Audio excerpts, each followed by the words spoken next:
So much. And with me now to continue our conversation is California Democratic Congressman Raul Ruiz. He is chair of the Congressional Hispanic Caucus, as well as an emergency physician. Congressman, it's great to see you today. I want to start by getting your reaction to the November jobs report. Showed a big drop in unemployment among the African-American community, big drop in unemployment among our community, the Latino community. 210,000 jobs were created. What's your response? My response is that this is phenomenal news for all of us, for all of America, regardless of our ethnicity, because all of our communities are just going to get back to work and the economy is going to continue to grow. And this is prior to the amazing and historic bipartisan infrastructure bill that was signed by the president not too long ago, where we're going to have even more construction jobs, about 1.5 million per year for the next 2 years, just with that infrastructure bill that we passed. Congressman, the Senate parliamentarian, speaking about the Build Back Better, is currently reviewing provisions in the House version of that Build Back Better Act to provide temporary protection for millions of undocumented immigrants who have been in the country for more than 10 years. The parliamentarian, as you know better than anybody else, has already said 2 times no. Once to a path to citizenship, another one to green cards. She says it doesn't meet the strict budget rules that allow Democrats to pass this bill on their own. What comes next, Congressman, if once again this is rejected? Well, you know, her first arguments for saying no to those other provisions was, one, that it was a permanent pathway to citizenship, and 2, that they were targeted, in other words, targeted to specific individuals like dreamers, farm workers, TPS holders. So this third provision, which is our long-term but temporary protections and work permits, are not targeted and they are not permanent. So we're hoping that this will pass her criteria. I also believe that the Senate has rules where they can, within their rules, decide to make the decision themselves and move forward into their vote-a-rama. But again, Jose, this is important. This is about the economy.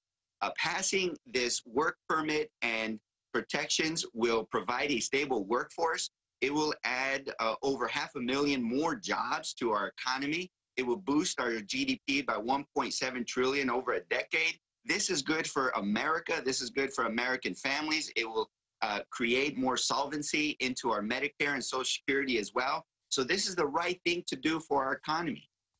Yeah, and I mean, a lot of these people have indeed been essential workers in so many ways and in so many levels of our economy in this country.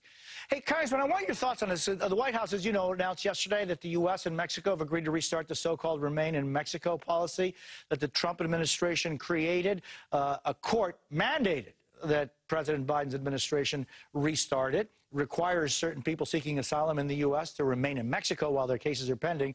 I know that the Congressional Hispanic Caucus has put out a statement criticizing this. What do you think is the correct policy or not? Well, the correct policy is to abolish the Remain in Mexico policy that Trump instituted.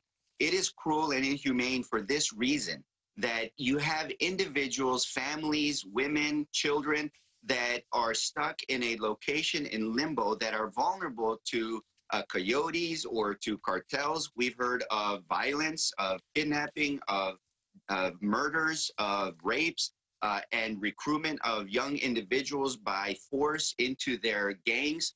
So we need to make sure that we abolish this. Look, as chair of CHC, the Congressional Hispanic Caucus had a meeting with Secretary Mayorkas yesterday. We saw the consternation in his face. He is deeply disturbed that the court ordered them to return it. The administration wants to abolish it. We want it abolished. So we need to make sure that we work within the rules to minimize the negative impact and eventually get rid of this program once and for all, including providing security for the individuals, the youth, the children that are out there, so that they're not being preyed upon by the cartels and the gangs.